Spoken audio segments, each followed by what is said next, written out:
Bismillahirrahmanirrahim. Alhamdulillahirabbil alamin. Wassalatu wassalamu ala asyrafil anbiya'i wal mursalin sayyidina maulana Muhammadin habibi rabbil alamin wa ala alihi wa ashabihi wa atba'ihi wa dzurriyyatihi min yawmina hadza ila yaumiddin. Rabbi shrah li sadri wa yassir li amri wahlul 'uqdatam min lisani yafqahu qawli wa saddid lisani wa hadi qalbi bihaqqi sayyidina Muhammadin sallallahu alaihi wasallam wa sahbihi wal ali. Qala radhiyallahu anhu wa nafa'ana wa bi ulumihi fid dharain amin.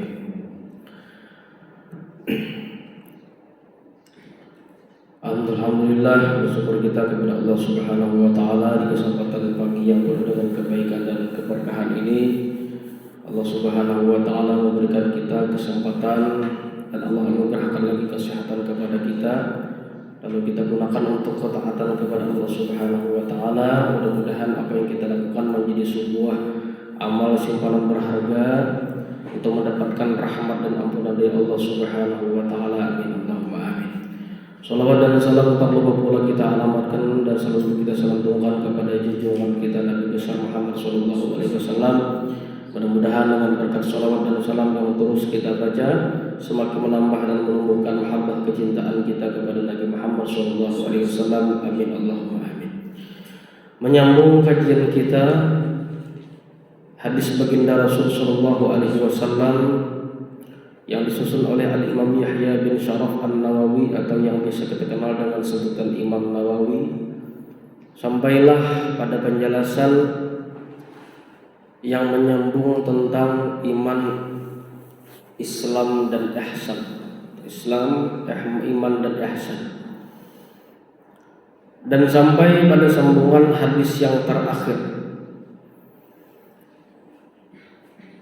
Seorang laki-laki berkata kepada baginda Rasul sallallahu alaihi wasallam dengan mengatakan, laki-laki itu berkata, "Akhbirni anil ihsan." Wahai baginda Rasul, wahai Muhammad, kalau didaksi lain kan wahai Muhammad, maksud itu pada baginda Rasul, maksudnya dari kita Nabi. Laki-laki ini kan kemarin itu dijelaskan dia mengucapkan kalimat Muhammad, yang ungkapan kalimat tersebut menunjukkan bahwasanya para sahabat-sahabat yang di sekitar baginda Nabi itu tidak mengetahui siapa yang bertanya tersebut. Dengan ungkapan bertanya, fa akhbirni anil ihsan, kabarkan kepadaku tentang apa arti ihsan itu. Sampaikan kepadaku apa makna ihsan itu. Kalau secara makna ihsan itu ya baik. Tapi yang maksud daripada ihsan di sini adalah yakni bihi al-ikhlasu, yaitu adalah ikhlas. Jadi kalau kita memahami daripada hadis Nabi di sini, syarah hadis di sini, maksud daripada hadis ini adalah sampaikan kepadaku tentang apa makna daripada ikhlas itu. Kemudian itu secara makna kan ihsan. Nah, di sini yang dimaksud adalah ikhlas. Wa yajuzu ay yurada bi itqanul amal bihi, ya'mal minal qawlihi. Nah, boleh kita itu mendatangkan atau menyempurnakan amal tersebut itu seperti apa yang bagusnya dengan ikhlas tadi itu. Nah, qala Nabi, ujar Nabi, anta budallah ka'annaka tarahu fa in lam takun tarahu fa innahu yaraka. Lalu Nabi menyampaikan makna ihsan, sementara kita ihsan sudah mengerti adalah ikhlas dalam beramal. Ujar Nabi, orang bisa berbuat ihsan itu atau orang bisa berbuat amal itu dengan ikhlas. Yang pertama adalah anta'budallah ka'annaka tarahu, engkau beribadah kepada Allah seolah-olahnya engkau melihat Allah. Beramal, melakukan amal perbuatan atau amal saleh apapun, nah saat melakukan itu seolah-olahnya kita ini melihat Allah. Walaupun pada hakikatnya Allah kata-kata kau dilihat, aslinya ada kau dilihat, dan memang di dunia ada kau dilihat. Bahkan Nabi Musa pun meminta, Rabbi arini anzur ilaika. Ya Nabi Musa, ya Allah perlihatkanlah zat engkau yang mulia itu. Ya Allah Ta'ala, qala lan tarani. Sambungan ayatnya itu, kau selamanya tidak akan pernah melihat aku, selamanya di dunia maksudnya. Nah, Di sini Nabi menggambarkan engkau bisa berbuat amal itu ikhlas karena Allah, murni karena Allah, tidak ada campuran tujuan apapun. Apabila dalam beramal tersebut ka'annaka tarahu, saat melakukan amal itu engkau rasa-rasa melihat dan menyaksikan Allah. Nah, ini kan dirasa-rasa berarti kada bujur ya, kada asli juga. Dirasa-rasa seakan asa dinilai Allah. Rasa-rasa dinilai Allah, diperhatikan, dikontrol, diawasi. Nah, mau tuh ikhlas. Selama ini kan kita beramal tuh merasa ada orang yang melihat. Padahal manusia tuh kada menilai dan manusia kada memberi pahala. Nah, itu kesimpulan sudah. Tapi yang memberi pahala dan rahmat itu hanyalah Allah. Cuman rasa-rasanya kada merasa puas kecuali dengan manusia pulang minta nilai. Lain minta koreksi lah, akun tadi mana salahnya. Nah, itu lain. Ini sudah bagus saja amal seorang sudah. Cuman pulang asa kada sempurna bila kada minta puji. Nah, ini minta puji neng ini. Kalau minta koreksi, aku tadi tak salah di mana? Lalu memperbaiki. Nah, itu lain babnya kada apa minta. Menang nang itu dianggap kada baik beritaan, kada ada lagi nang bimbingan skripsi segala macam makalah segala macam. Dianggap baik beritaan, kalahin pulang. Ada koreksi supaya lebih bagus. Engkau beribadah kepada Allah, ujar Nabi, seolah-olahnya engkau melihat kepada Allah. Gambarannya antuk tiya wa anta mukhlisun lahu fil ibadah. Engkau taat kepada Allah dan engkau ikhlas murni karena Allah Ta'ala. Makanya berat urusan ikhlas nih, bah. Kalimatnya gini, khalasa. Itu kalau secara terjemah itu murni atau kita steril. Bersih. Peribahasanya masih nyebut ikhlas itu masih menyambat ikhlas bisa ikhlasnya. Aku ini ikhlas saja, jamun ikhlas bisa disambut dah. Nah, engkau beribadah kepada Allah dan engkau taat kepada Allah sementara engkau ikhlas. Makanya ada hadis Nabi menyebutkan dalam kitab Ihya Ulumuddin itu, ujar Nabi, al-ikhlasu sirrun min asrari. Al-ikhlasu sirrun min asrari. Ikhlas itu, ujar Nabi, sirrun merupakan suatu bentuk rahasia min asrari, daripada berbagai macam banyak rahasia yang aku miliki. Rahasia aku tuh banyak, ujar Nabi. Aku banyak bisi rahasia nih, ujar Nabi yang menyampaikan oleh Allah Ta'ala nih. Hadis kursi. Ikhlas itu adalah merupakan satu rahasia daripada rahasiaku, hadis kursinya. Awda'tuhu liman ahbabtuhu, aku letakkan ikhlas itu kepada orang yang aku cintai. Nah, berarti dipilih pulang. Ikhlasnya sudah tergantung orangnya. Imbah tu pulang nang uji ikhlas Tuhan pulang andeki. Wah, paling benar ini. Nah, karena ada amalannya kan supaya kau ikhlas tersebut. Ada tahapan-tahapannya. Memang kita ini kalau dalam beramal tuh persis kayak orang berada di pinggir jurang berjalan, sedikit tegukur berjalan. Ujar Nabi dalam hadis qudsi tadi, ikhlas itu adalah merupakan satu rahasia daripada rahasiaku, dan aku letakkan keikhlasan itu kepada orang yang memang aku cintai. Lalu inya kau ikhlas kepada Allah Ta'ala dalam beramal. Itu utamanya. Berat itu. Wa anta mukhlisun lahu fil ibadah, sementara engkau bisa ikhlas dalam beribadah. Nah, dengan ikhlas tadi itu paham, inya merasa, inya mengontrol. Apa inya merasa Allah memantau inya.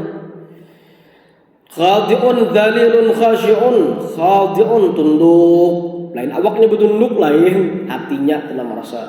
Lain tunduk orang, karena dikira kan orang yang bertundukan itu ikhlas, padahal belum tentu. Orang tunduk itu disambat ikhlas, kain yang paling ikhlas berarti kain tunduk-tunduk, bungkuk-bungkuk lain. Ini bukan pada fisik, tapi pada memang bagian hati. Tunduk terhadap Allah Ta'ala. Tegap aja tapi hatinya biasa. Batang tubuhnya, bahasa tubuhnya biasa. Tapi hatinya tunduk totalitas dalam beramal. Nah, itu dalilun, merasa hina di hadapan Allah Ta'ala. Mau ikhlas tuh, ya Allah aja, dan aku ikhlas tuh. Nah, itu dalil untuk merasa hina. Khasyi'un, khusyuk, fokus saja di situ, amalnya ada nama tanah lain. Ka'annaka tu'ayinuhu, seolah-olahnya engkau melihatnya. Kayak kita aja ya Allah, waktu sekolahan di guru praktik sembahyang, bila kada lulus nilainya kada sip. Ada gampangan. Nah, makanya Sayyidina Ali pernah ada beberapa orang sahabat dipanggil Nabi, ujar Nabi, siapa yang sembahyangnya khusyuk, aku hadiahkan selendangku ini kepada inya. Wah, Sekong sembahyang selesai, sekong sembahyang selesai, sekong sembahyang selesai. Bahaya pas giliran Sayyidina Ali mulai takbir sampai hendak salam sudah, pas hendak salam tuh, nah di sini Ali fokus ampun nih, aku juga jangan diberi selendang Nabi ini, bahaya selesai. Jadi Nabi beritaan kada dina khusyuknya. Kenapa? Karena Sayyidina Ali itu asal baik sudah di akhir hendak minta selendang, nah rusak jadinya, jadi lering beritaan berada di posisi kayak pinggir jurang, sedikit deh. Kayak kita aja membaca Quran biasa lagunya begitu ada orang lalu jadi pindah lagu berubah lain pulang. Ya memang anjuran untuk lagu-lagu itu bagus. Cuman kalau ada orang dan akan ada orang biasa-biasa aja, kan ada nang apa? Kan ada perubahan terhadap sikap dari bahasa tubuh biasa-biasa aja. Ada kalau orang banyak akan ada itu nya biasanya. Untuk amalnya lain, kada beramalnya ada beramal tuh lain, ini dalam konteks amal. Ada orang atau kada tetap ini biasa-biasanya. Orang banyak pada bapak yang itu nya istiqomah punya. Nah. Fa in lam takun tarahu. Nah, jika bagian step yang pertama beribadah kepada Allah seolah-olah hanya melihat Allah tapi kada kawa juga, tahapan yang kedua. Fa in lam takun tarahu, maka jika engkau tidak mampu melihatnya karena memang kada mampu juga, fa innahu yaraka, maka yakinlah Allah yang melihat kita. Bila beribadah yang pertama asa melihatnya tak ada kawa, dah sudah ambil yang kedua, merasalah bahwa Allah yang memantau kita walaupun kita kada kau melihat Allah Ta'ala. Nah bila mau nang seperti itu mau ikhlas. Fa in lam takun fi ibadatika annaka tarahu bi an ghafalta an tilkal musyahadah fastamir ala ihsanil ibadah. Ini maksudnya, jika engkau tidak mampu dalam beribadah serasa-rasa melihat kepada Allah karena mungkin kita lalai. Ghafalta, lalai terpikirkan macam-macam. Makanya dalam fikih itu disebutkan, utamanya fikih dalam kitab Taqritus Sadidah karangan Habib Zain bin Ibrahim bin Smith, itu makruh sembahyang ibadah itu kan ibadah tadi harapannya tuh berharap ibadah serasa melihat Allah. Kalau kita kadang melihat Allah Ta'ala melihat kita.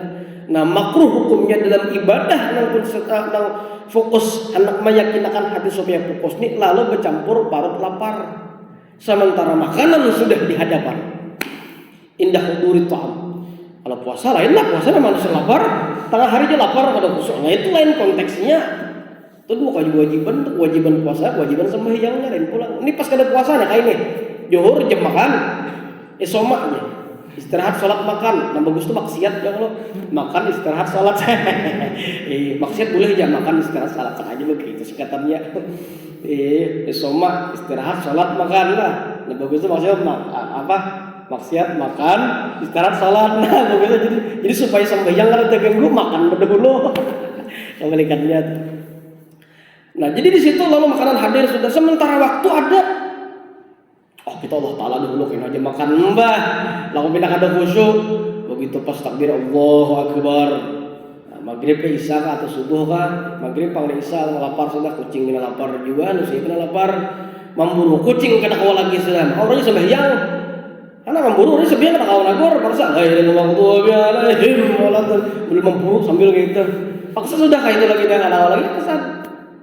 Nah jadi nambah bagus tuh makan dulu ya kalau waktunya masih ada juga zuhur ke asar berdekat apalagi isya ke subuh tuh waktunya memasah afdalus salat di awal waktu afdalus salat itu di awal waktu iya itu fadilahnya. Tapi kalau mengajar kefadilahan tersebut rusak sembahyang dari dia kena arwan lagi, baik makan dulu. Jadi kadang-kadang untuk kita sembahyang dulu, iya. Afdal di awal waktu, iya. Anak konsen apa tidak? Itu yang jadi masalah. Makanya suatu ketika siang hari yang begitu panas, itu Nabi itu pernah menunda salat zuhurnya. Pernah menunda salat zuhurnya itu dijelaskan dalam kitab Bulughul Maram Imam Ibnu Hajar Al-Asqalani. Sampai Nabi mengucap siang hari siang bolong panas ketika itu Arab musim panas. Sampai Nabi berkata kepada saudara Bilal, "Arihna ya Bilal, arihna ya Bilal." Tolong tenangkan dulu kondisinya. Nyamankan dulu suasananya. Kata bahasa Banjar kita bawa batanang dulu, bawa batanang. Airnya panas banar. Kalau wudu banyunya panas. Banyu yang panas dalam ilmu fikih disebut dengan ma'ul musyammas. Air yang memang terkena sinar matahari panas tidak? Panas. Makruh hukumnya pula memakai banyu wudunya banyunya panas. Yuritul baras, baras nih penyakit lepak ini ya, penyakit kulit ini ya. Makruh. Terlalu panas salah, terlalu dingin salah. Makanya Nabi arahna ya Bilal, kita tenangkan dulu suasananya. Di awal waktu tuh ditunda lebih. Makan nggak itu juga, kayaknya makan, kayaknya sembahyang mempecahan makan terganggu kalau karuan kita sembahyang. Tunggu kalau juhur 4 ke 5, karena karuan kalihat kucing gini pintar benar, coba kucing juga mau kucingnya. Udah lo lah kucing, habis so. Nah lalu ditunda itu ada apa ada situ, boleh aja. Banyak kayak itu, ada beberapa belasan macam yang dimakruhkan dalam ibadah itu. Gara-gara ada hal-hal yang berhubungan yang lain itu banyak. Nah sakit parut misalkan nak isi, waktunya masih ada tapi isi dulu jangan dipaksakan, habis mau enak karuan. Gerak kayak ini. Aina lu dia sembahyang lu, lain pulang. Kalau lu mop misalkan ya juga, kayaknya betal jadinya gara-gara apa itu. Ya, kalau dipikir lebih baik sholat lebih baik makan tapi masih ingat sholat daripada sholat tapi orangnya ingat makanan. Nah, yang jadinya. Tapi sementara waktunya masih ada. Nah, itu yang perlu jangan sampai menyebabkan orang tersebut cedera dalam ibadah tersebut. Ada fokus lagi jadinya. Nah, ini tadi. Jika memang lalai daripada yang demikian itu musyahadah itu merasa melihat, fastamir maka teruslah ala ihsanil ibadah dalam memperbaiki dalam kualitas baiknya ibadah. Terus saya mana? Ada kewajiban melihat Allah Taala dalam sembahyang. Sudah ada sembahyangnya Allah. Jangan alasan kau cuma pada merasa menyaksikan dalam sembahyang salah pula sembahyangnya wajib. Nah, wastahdir dan timbulkanlah di dalam hati. Hadirkanlah rasa di dalam hati annaka baina yadayillah, seolahnya engkau berada di posisi di hadapan Allah Ta'ala. Dan gempangan itu merasa itu. Ngasihnya Ali tadi, wah anak bayi salam sudah aja. Setelah aku juga nanda perselendang nabi ini. Sekalinya merasa itu pas kada akan ikhlas dan nabi kada jujur sembahyangnya bukan khusyuk lagi, tapi karena salendang itu didapatkan daripada nabi. Wa annahu muttali'un, dan yakinkanlah timbulkanlah di dalam hati annahu bahwasanya Allah Ta'ala muttali'un bisa mengintai memantau ala sirrika wa ala niyatika dalam keberadaan sendirianmu atau dalam engkau berada di posisi orang yang banyak. Tuhan melihat dan jika di padang sunyi, ke padang surangan, kepada orang banyak tetap yang dipantau Tuhan, tuh koneksi hati kita di situ. Liyahsulalaka aslul kamal, supaya bisa mendapatkan untuk dirimu oleh adanya puncak atau pondasi daripada titik kesempurnaan itu, inti kesempurnaan itu. Lalu itu yang kita dapatkan dalam ibadah. Nah, jadi kalau dihimpunkan daripada hadis Nabi di sini, orang beribadah, salat, sedekah, yang lain segala macam, bisa ikhlas dua. Yang pertama adalah dalam beribadah merasa melihat Allah, merasa sedang diintai dan dinilai Allah. Jika memang tidak mau yang seperti itu, cara yang kedua adalah memang tidak bisa mampu melihat, tapi Allah yang selalu mengintai pada saat inya lalai saat itu. Nah, ini yang bisa menghubungkan kita dalam keikhlasan tersebut. Wa qad dzakara ulama anna lil 'abdi fi ibadati thalathata maqamatin. Disebutkan oleh para ulama bahwasanya bagi seorang hamba tersebut lil ibadah lil 'abdi, bagi seorang hamba fi ibadatihi dalam ibadahnya thalathata maqamatin, ada 3 kedudukan. Jadi ada 3 kedudukan seorang hamba bila beribadah. Al-awwalu, yang pertama. Kedudukan kita di mana nih yang ketiga nih? Kita lihat. Ayya fa'alaha ala al-wajhi alladhi yusqitu ma'ahu talabun. Bahwasanya seseorang melakukan amal ibadah tersebut alal wajhil ladzi, atas satu bentuk yang sekedar menggugurkan kepadanya adanya sebuah tuntutan. Jadi beramal tuh maksudnya inya merasa ini kewajiban. Itu yang pertama tuh. Nah kita ini beramal saat kita nih berdasarkan gara-gara wajib aja kah? Atau kayak apa kah? Nah ini peringkat yang pertama rendah. Malih kalau nang menggewi lah, bayangkan kita ini mengerjakan sesuatu, yakin ini perintah, lalu mengerjakan perintah, ternyata itu paling bawah derajatnya. Apalagi orang nabi ibadah terpaksa, kayak apa gitu nih. Yalah kan sudah. Mungkin kalau kita dalam waktu SD kanak-kanaknya suruh bila ada karena sanksi. Nah kita mahasiswa nih naikkanlah derajatnya dalam sembahyang dalam ibadah tersebut. Bukan lagi hanya sekadar tuntutan. Yusqitu ma'at talab, hanya sekadar menggugurkan sebuah tuntutan. Seperti apa gambarannya? Bi antakuna mustawfiyah lisyuruti wal arkan. Hanya sekadar menyempurnakan daripada syarat dan rukunnya. Dalam beribadah itu ada kelihatan menyempurnakan syarat dan ketentuan segala rukun-rukunnya. Bagus, memang bagus. Tapi kalau orang ikhlas sekali lagi terpaut kepada situ, hatinya khusyuk kepada Allah, syarat dan rukun itu terpenuhi. Makanya disebutkan orang khusyuk itu bukan berarti saking khusyuknya kalau kada ingat rakaat, kada lain, tetap ingat. Khusyuk benar aku aja. Tapi aku berapa tadi maghrib tadi kadang lagi itu lain khusyuk, itu layau narapnya. Orang khusyuk itu tetap ingat rakaat, ingat tetap karena ketentuan rakaat itu memang sudah ketentuan dari Allah Ta'ala yang sudah disampaikan oleh Nabi. Jangan alasan kada ingat lalu ini khusyuk aku buat aja kan mau itu lain pulang. Nah orang yang menentukan yang dalam fokus ibadah itu hanya menyempurnakan syarat dan rukun itu masih berada peringkat yang paling bawah ternyata. Mana ke atasnya nih? Kita coba. Yang kedua, peringkat yang kedua adalah ayyaf'alaha kadzalika wa qad istaghraqa fi bahril mukasyafah hatta ka'annahu yarallahu ta'ala wa hadza maqamul musyahadah. Wah, berat benernya. Yang kedua, seorang hamba melakukan amal perbuatan tadi, ya. Wa qad istaghraqa, ia merasa tenggelam, merasa asik wajah kita fi bahril mukasyafah, di dalam lautan ketersingkapan, hatta ka'annahu seolahnya si hamba tadi dalam beribadah rasa melihat Allah kayak udah orang tuh bermesraan dengan Allah Ta'ala. Ini peringkat yang luar biasa nih. Tapi tetap arahat ingat orang kayak ini takbir ingat bacaan tahu masih. Nah makanya kalau orang dalam ibadah kayak kita sembahyang tuh hafal ya Fatihah, saking hafalnya Fatihah tuh kada sadar lagi timbul bacaan di ujungnya waladhdallin amin. Habiskah sudahnya? Padahal hafal. Akan ingat lagi. Kalau orang di khusyuk tuh alhamdulillahirabbil alamin. Secara terjemahnya secara terjemah segala puji bagi Allah Tuhan semesta alam. Disitulah Allah memberikan jawaban hamadani abdi, hambaku telah memuji terhadap diriku. Ar-Rahmanir Rahim. Bersambung pula Allah. Jadi ada semacam koneksi ketersambungan hamba tersebut dengan Allah. Dan ini tidak bisa didapatkan bagi orang yang memang tidak mampu dalam memahami di sini. Lalu yang seperti ini lain. Makanya disebutkan dalam fikih itu dianjurkan siapa yang berhak jadi imam. Siapa? Memang di pertama itu absahuhum, orang yang paling fasih. Fasih itu bukan berarti hafalnya kan? Itu berdasarkan para ulama menyebutkan yang paling alim di situ. Suara harap kaina dulu. Tapi bukan berarti alim ini suara sembarangan lah. Gigil magdo jangan mau atau mau itu tetap makhrajul hurufnya tetap terjaga. Tapi kualitas kekhusyuannya itu melebihi daripada yang lain.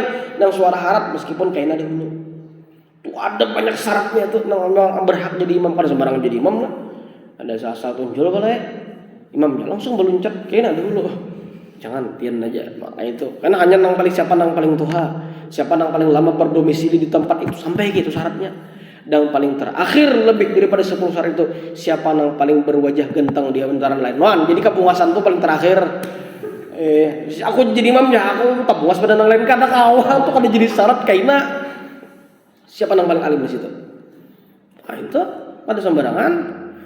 Nah kita berharap dalam ibadah ada imam yang memang seperti ini. Istighraq, merasa tenggelam dalam ibadah itu. Usuk benar lagi nih. Makanya Sayyidina Ali itu sembahyang ada banyak. Ada Sayyidina Ali karamallahu wajhah. Ali bin Abi Thalib tuh. Sepupu sekaligus menonton Nabi. Sidin beribadah semalaman tuh 2 rakaat aja. 2 rakaat aja sembahyang. Cuma bila tuntung Quran khatam 30 juz. Wih, levelnya bang. Kok jadi 2 rakaat juga ya, Fatihah. Fatihah rakaat pertama, Fatihah rakaat kedua, kada bayat, kada surah. Untung salam langsung guring berdoa kada juga. Sayyidina Ali itu. Imam Ali Zainul Abidin cucu beliau sampai 1000 rakaat dalam ibadahnya. 1000 rakaat. Padahal ujar Imam Ali Zainul Abidin, cucu baginda Nabi ini, buyut baginda Nabi ujar Sidin, aku asli sembahyang tuh anak 2 rakaat aja. Aslinya, aku anak 2 rakaat aja. Ku coba 2 rakaat. Begitu sujud, kok enak ya? Aja masalah ini. Kok rasa nyaman ya? Lain bang kualitasnya orang lah, lawan kita nih orang 2 rakaatnya. Lewat 1000 rakaat, kita orang 2 rakaat. Jadi pokoknya dosisnya kayak orang 1000 gitu. Ibadahnya. Nah kayak apa gerang? Ini kayak ini lah. Istighraq fi bahril mukasyafah. Ketenggelaman merasa dia. Begitu sudah takbir, ia sudah login di depan Tuhan, jadi merasa. Ada lagi yang lain enggak diingat lagi. Ada gitu nih, Allahu Akbar, di mana kunci si motor tadi? Aduh, di mana nih? Hanya takbir sudah. Beri ada kawan deh waktu di S2 di pondok hendak kursus bahasa Arab. Kada ingat lagi mana kunci. Nah, Joko di mana kunci? Aku mana ketika aja. Joko ini sudah bawa sembahyang. Tahu lah aku selesainya. Bawa sembahyang. Hai sembahyang aja, dasar bujur. Hanya rasa rakaat. Terus anda ini ingat terus saatnya. Imam salam tak tahu wahnya nih. Tahu. Joko apa? Ada ingat dan akan aja. Dicarinya dasar ada kunci itu. Iblis itu bisa mana membantu di situ? Bukan membantu tuh menghilangkan kekhusyuan di situ maksudnya. Luar benar bila mau. Nah itu diingatakannya. Nang beberapa hari diingatakannya. Ya Allah nang kada patut diingatakan. Coba cek lah percaya ingatakan aja. Cek aja. Napa kah? Jadi ingatan. Oh makalah kuning ya. Pakan macam-macam napa kah? Nang kada penting diingatakan. Kaina dulu. Itu cuma dia ya. Dasar liwar. Pokoknya jadi iblis kayak apa caranya. Makanya kalau dilihat bukan manusia lah. Makhluk yang paling luar biasa semangat tuh iblis luar biasa. Makhluk yang paling luar biasa semangatnya. Jangan semangat kita ini kayak semangat iblis dengan tuh. Ada kisah lagi dah. Alim jadi wali cuman pada hendak Jepang. Dipintangan semangatnya menjadinya kada hendakan jadi iblis. Liwar semangatnya sampai hari kiamat. Sampainya berdua bersumpah. Rabbi anzirni ila yaumi yub'atsun. Ya Allah, berikanlah aku perpanjangan umur sampai hari kiamat. Ujar Allah apa? Innaka minal munzirin. Engkau termasuk orang yang dipanjangkan umur. Ya sudah, diizinkan Allah Ta'ala umurnya panjang untuk berjuriat sampai ini. Tujuannya apa? Untuk menggoda dan menghancurkan kualitas amal ibadah seorang hamba tersebut. Bah, sarik benar iblis disampaikan yang ini. Yang kedua nih, Sayyidina Ali. Assalamualaikum warahmatullahi wabarakatuh. Assalamualaikum warahmatullahi wabarakatuh. Tungtung Anas tuh. Mulai Fatihah, Al-Baqarah sampai Anas 30 juz. Oh ya Allah, kita puluh halah ya 3 kali wae. Mungkin tatak kedua. Qul huwallahu ahad, Allahus samad, Allahu akbar. Ini yang kedua. Orang beribadah dalam kualitas ikhlas kepada Allah, manakala seorang hamba tersebut merasa ia tenggelam di dalam lautan ketersingkapan seolah-olahnya ia antara inya ini lawan Tuhan kayak ada dinding lagi, wah terbuka. Jadi inya jadi lagi lawan Tuhan model badu-duaan, wah modelnya ngalih benar itu. Sedikit lagi nah.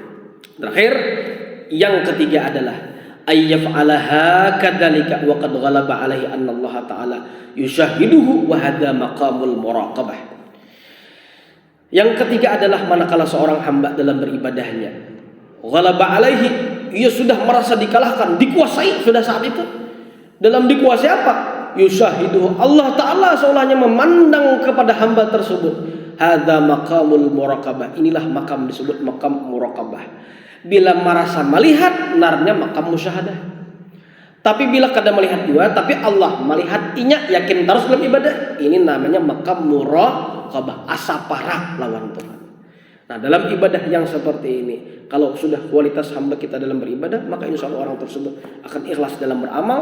Karena kalau inya memang tidak bisa melihat Allah dan memang di dunia tidak mampu, maka setidaknya kita ambil bagian yang ketiga ini.